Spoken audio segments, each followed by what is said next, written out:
বন্ধুরা, ফাল্গুনির রান্নাঘরে আপনাদের সবাইকে স্বাগত জানাই। আবারও চলে এলাম আপনাদের কাছে অন্য এক রেসিপি নিয়ে। তো আজকে আমি খুব সহজেই এগ মশলা কারি রেসিপি বানাবো। তো কীভাবে বানাবো প্রথম থেকে শেষ অবধি পুরো ভিডিওটা দেখতে থাকুন আর আমার সাথে থাকুন। তো আঁচটাকে আমি ধরিয়ে দিয়েছি, উনুনে কড়াইটা বসিয়ে দিচ্ছি। ডিম সেদ্ধ করতে দেওয়ার জন্য কড়াইতে দিয়ে দিচ্ছি জল। এগ মশলা কারি বানানোর জন্য আমি পোলট্রির ডিম নিয়েছি। তো ডিমগুলো এখন আমি সেদ্ধ করতে দিয়ে দেব।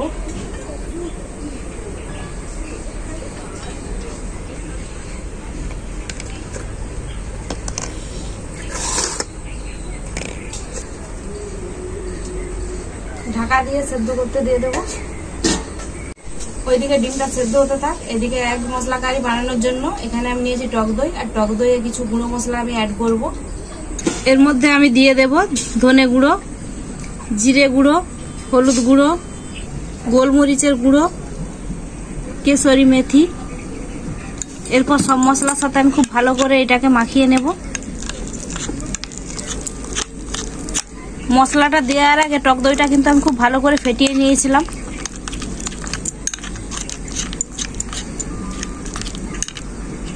তো মশলাটা তো আমার রেডি হয়ে গেছে, এটা থাক কিছুক্ষণের জন্য ঢাকা দেওয়া। 2 থেকে 3 মিনিটের মতো ডিমটা সেদ্ধ করে নিয়েছি। এখন ঢাকাটা খুলে ডিমটা তুলে নেব।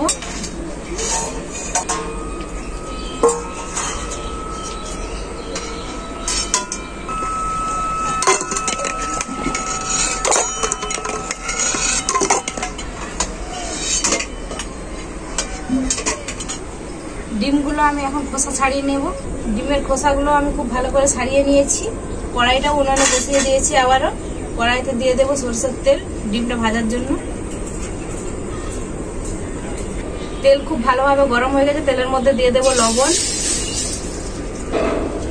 হলুদ গুঁড়ো, কাশ্মীরি লঙ্কার গুঁড়ো। এরপর এর মধ্যে দিয়ে দেবো ডিমগুলো।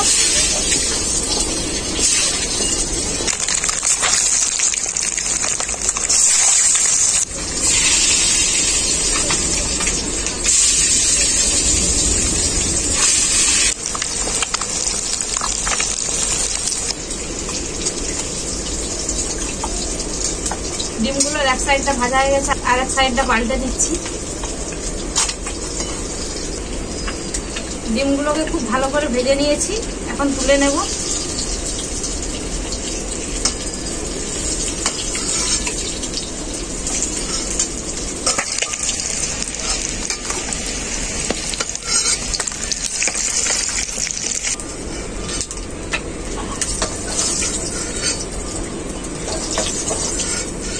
ডিম ভাজা তেলের মধ্যেই দিয়ে দেবো গ্রেট করা পেঁয়াজ,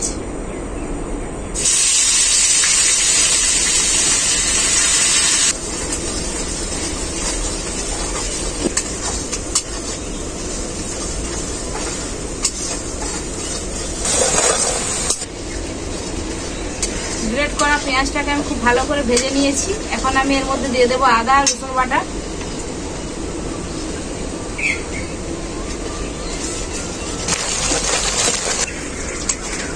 আদা রসুনটাকে আমি খুব ভালো করে ভেজে নিয়েছি। এখন এর মধ্যে ঝালের জন্য দিয়ে দেবো কুচনো কাঁচা লঙ্কা,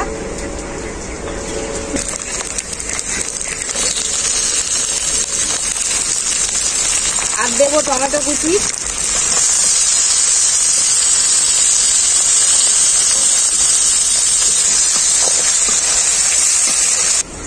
এরপর এর মধ্যে আমি দিয়ে দেবো পরিমাণ মতো লবণ।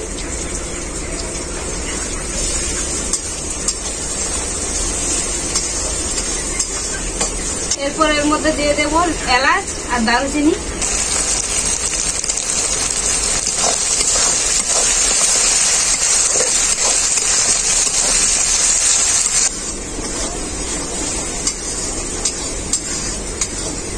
একসাথে সবকিছু আমি খুব ভালো করে কষিয়ে নিয়েছি। টমেটো আর কাঁচা লঙ্কার কাঁচা গন্ধটা চলে গেছে। এখন আমি দইয়ের সাথে যে মশলাটা মিশিয়ে রেখেছিলাম ওই মশলাটাই দিয়ে দেবো।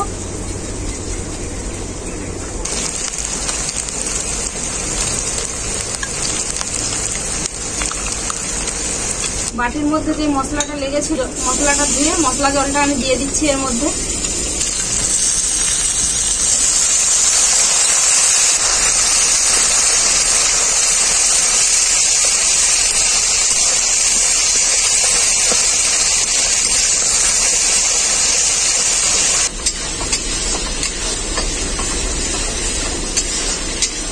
এই ডিমের রেসিপিটা যারা নতুন রাঁধুনি তারাও কিন্তু এই রেসিপিটা খুব সহজেই রান্না করে নিতে পারবেন। আর নতুন রাঁধুনিদের হাতে এই ডিমের রেসিপিটা খেয়ে বাড়ির লোক কিন্তু খুবই প্রশংসা করবে।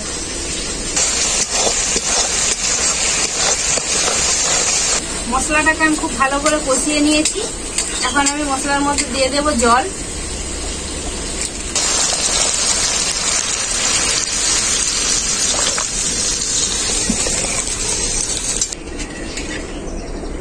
ঝোলটাকে এখন আমি 2 থেকে 3 মিনিটের মতো খুব ভালো করে ফুটিয়ে নেব।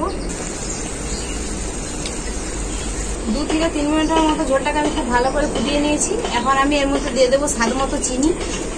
যেহেতু টক দই দেওয়া আছে তাই টকটাকে ব্যালেন্স করার জন্যই চিনিটা দিলাম, আপনারা চাইলে না দিতেও পারেন। তো এর মধ্যে এখন আমি দিয়ে দেব ভেজে রাখা ডিমগুলো।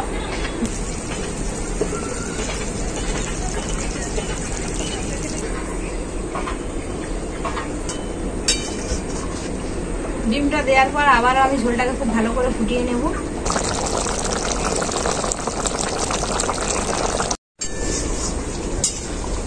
জলটা দেওয়ার পর ঝোলটাকে অনেকটাই শুকিয়ে নিয়েছি। এখন গ্রেভি গ্রেভি হয়ে গেছে। ডিমের মশলা কারি রেসিপিটা আমার পুরোপুরিভাবে রেডি। এখন সবশেষে দিয়ে দেব গরম মশলা।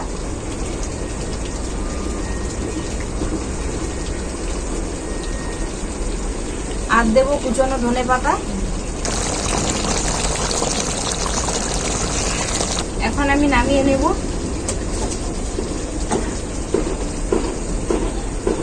ডিমের মশলা কারি রেসিপির কালারটা কত সুন্দর এসেছে।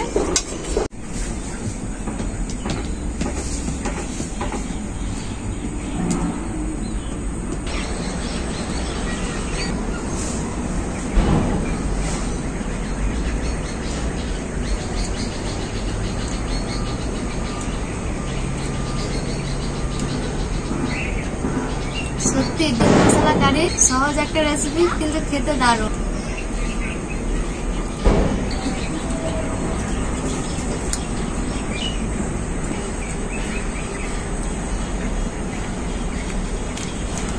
বাড়িতে যদি কিছু না থাকে এরকম ডিম মশলা কারি থাকলে এক থালা ভাত খাওয়া হয়ে যাবে। বন্ধুরা, এইরকম ডিম মশলা কারি বাড়িতে আপনারাও বানাবেন।